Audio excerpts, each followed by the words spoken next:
स्त्री का घर। एक मध्यम वर्गीय परिवार के एक लड़के ने 10वीं की परीक्षा में 90% अंक प्राप्त किए।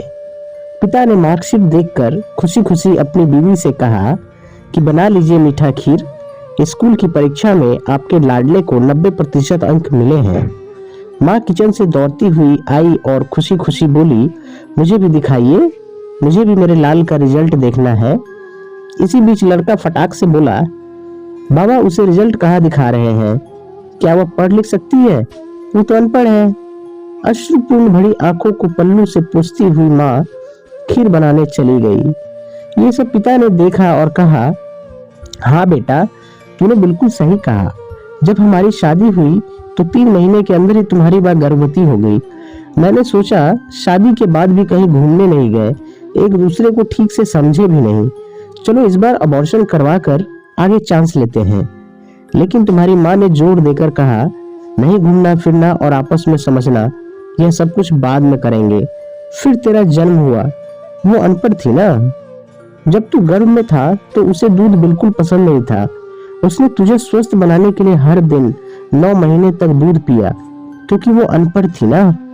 तुझे सुबह 7 बजे स्कूल जाना रहता था, इसलिए सुबह 5 बजे उठकर तेरा मनपसंद नाश्ता और डब्बा बनाती थी, क्योंकि वो अनपढ़ थी ना।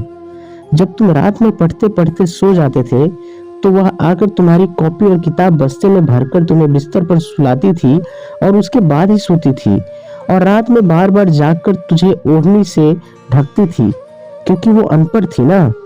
बचपन में तुम ज्यादातर समय बीमार रहते थे, तब वो रात भर जागकर भी सुबह जल्दी उठती थी और काम पर लग जाती थी, क्योंकि बेटा वो अनपढ़ थी। तुम्हारे लिए ब्रांडेड कपड़े लाने के लिए मेरे पीछे पड़ती थी और खुद सालों तक एक ही साड़ी पर रहती थी, क्योंकि वो अनपढ़ थी ना।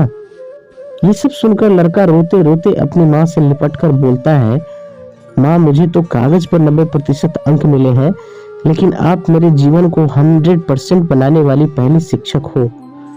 माँ, मैं आज भी अशिक्षित हूँ और आपके पास PhD के ऊपर भी उच्च डिग्री है, क्योंकि आज मैं अपनी माँ के अंदर छुपे हुए डॉक्टर, शिक्षक, वकील, ड्रेस डिजाइनर, बेस्ट कुक, इन सभी के दर्शन कर लिए। माँ, मुझे क्षमा कर दीजिए। बेटा, जो आपकी नजर में पढ़े लिखे लोग हैं ना, वो सब पहले अपना स्वार्थ और मतलब देखते हैं, लेकिन आपकी माँ ने आज तक कभी नहीं देखा, क्योंकि अनपढ़ है ना वो खाना बनाकर और हमें परोस कर कभी कभी खुद खाना ही भूल जाती है।